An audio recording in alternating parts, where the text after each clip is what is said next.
আমরা আমাদের নবীকে সবচেয়ে বেশি ভালোবাসি, যিনি আখিরি নবী, যাকে বলা হয়েছে ওয়ামা আরসালনাকা ইল্লা রাহমাতাল লিল আলামিন।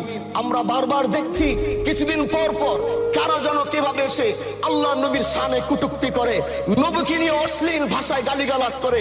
এই দেশের মানুষ নামাজ না পড়লেও যদি কেউ নবীকে কটূক্তি করে তার কলিজা ছিঁড়ে যায়, সে রাজপথে নেমে যায়। আমি বলবো যারা নবীকে কটূক্তি করে, নবীর নামে গালিগালাজ করে, এদের মৃত্যুদণ্ড এই আইনটাও যেন বাংলাদেশের এই সংসদ থেকে পাশ করা হয়। মাননীয় স্পিকার, এলাকায় বলেছিলাম যে আমরা ন্যায়ের পক্ষে কথা বলবো, ইনসাফের পক্ষে কথা বলবো। তখন অনেকে হাত ধরে বলেছিল, হামজালা ভাই জাতীয় সংসদে যখন যাবেন একটু বললেন হাতি হত্যার বিচারটা যেন হয়। ন্যায়ের পক্ষে কথা বলেছিল, ইনসাফের আওয়াজ দিয়েছিল।